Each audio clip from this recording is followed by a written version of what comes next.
So let's move on to some comic book reviews, guys. What do you say? Sounds good to me. Big, huge week. We get to say goodbye to one classic character, but we get to say hello to the Rook family in Scott Snyder's return to his masterpiece, Wytches.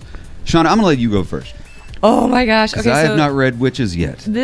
You better, once we finish the show, just pound this book down. No, it's a huge book. It's a one-shot from book. Scott Snyder. It's like $8, but it is worth every penny, even more. Like, if you haven't read the first arc of Wytches, it came out a couple years ago, but you can easily buy it on trade.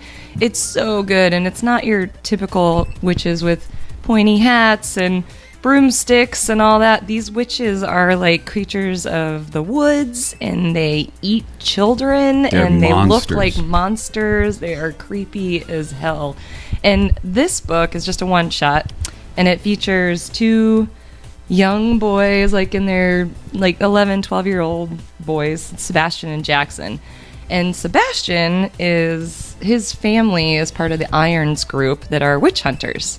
And he befriends Jackson, whose family is actually members of the Highest Horn. And the Highest Horn group grows the witches. Oh my God. They birth the baby witches.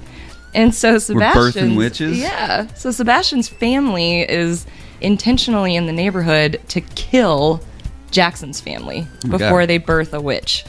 And Jackson and Sebastian become friends. So the whole story is like, what should Sebastian do? This guy's his best friend, but he's there to kill him, basically. So I am on board. It is so good. This is very different than we actually sat down with Scott Snyder like 3 years ago at C2E2, and we stopped him on the escalator and we chased him around for a little while, but while we're on this slow-moving escalator, we're asking him about what are you going to do with Wytches #2, and he gave us this whole synopsis of witches living under the desert in the sand. Well, is any of that in there? No, it's not in this, but this is a one-shot, and I think that still could be a potential plot, because this actually takes place before. It's kind of like a prequel. This takes place before the previous arc.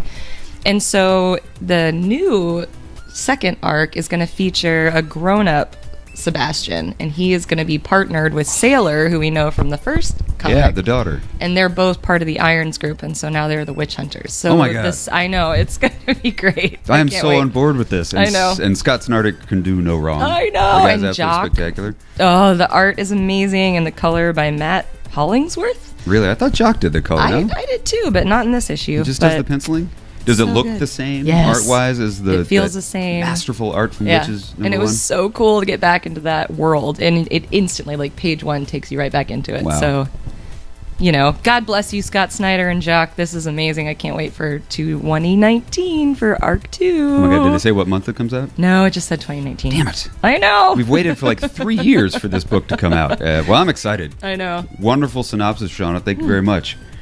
No problem. This is a thick book, man. You get a lot of bang for your buck. You do. Is it all one story, or is it's all one story? That's the like whole a 90-page thing is book. one story. It's like a trade. I mean, it really is. Wow. It's a full, and it actually has chapters in it. There's 10 chapters. Came out Halloween Day. Yeah, $7.99. Well worth it. I love it when Halloween falls on Comic Book Day.